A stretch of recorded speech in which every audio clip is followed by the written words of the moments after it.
ही सविता महाजन। ज्येष्ठ साहित्यिका, समाजसेविका, शिक्षिका सौ अनुपमा जाधव यांच्या हिंदी मराठी ऐराणी या यूट्यूब चॅनलवर आपल्या सर्वांचे स्वागत करते। या यूट्यूब चॅनलवर अनुपमाताई यांच्या सर्वच व्हिडिओ सुंदर असतात, त्यांच्या कविताही छान असतात।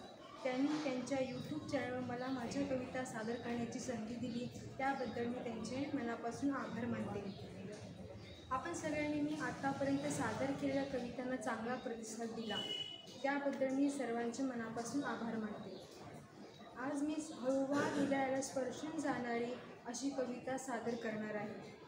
श्रोतेहो, नाती ही अनेक प्रकारची असतात। आईवडिलांचे, मुलांचे नाते, भावा बहिणींचे नाते, मैत्रीचे नाते किंवा पती पत्नींचे नाते। पण या पलीकडे सुद्धा असे एक नाते आहे, ते म्हणजे आजी आजोबा आणि नातवंडांचे नाते। या आजी आजोबांसाठी नातवंड म्हणजे दुधावरची साय। असेच एक नाते म्हणजे आजोबा आणि नातवाचे। यांच्यावरून माझी कविता मी सादर करते। कवितेचे नाव आहे जेव्हा माझे आजोबा होते।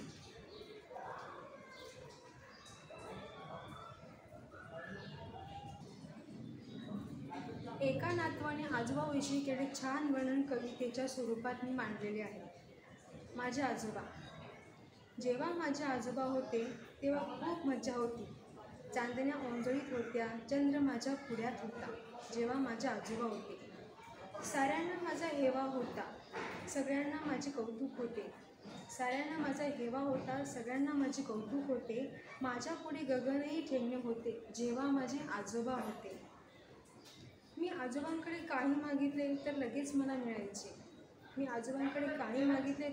मला मिळायचे। माझ्याकडे खेळण्यांचे जणू दुकान होते, जेव्हा माझे आजोबा होते। मी छान छान अभ्यास केला तर पाठीवर कौतुकाची थाप पडे। माझे पाडेही पाठ घेत होते, जेव्हा माझे आजोबा होते। आजोबांना प्रेमाने मारलेली मिठी खूपच सुखदायक वाटे। जणू ते प्रेमाचे भांडार होते, जेव्हा माझे आजोबा होते। आई बाबांच्या धाकात न राहता आजी आजोबांकडे सुख वाटे। आजोबांचे मनही मोठे होते, जेव्हा माझे आजोबा होते। आता माझी ओंजळ रीत झाली, चंद्रही पुढ्यातून गेला। तेव्हा सर्व काही होते, जेव्हा माझे आजोबा होते। देव खूप निष्ठुर निघाला, आजोबांना त्यांनी बोलावले। आजोबांचा मायेचा स्पर्श, बब्या म्हणून मारलेली हाक, आजोबांचा हसरा चेहरा आता सारे आठवणी फोटोमध्ये धरले। आजोबा तेव्हाही होते, आताही आहेत, पुढेही राहणार माझ्या मनात, माझ्या हृदयात। माझी कविता आवडल्यास लाईक करा, शेअर करा, सबस्क्राईब करा। धन्यवाद।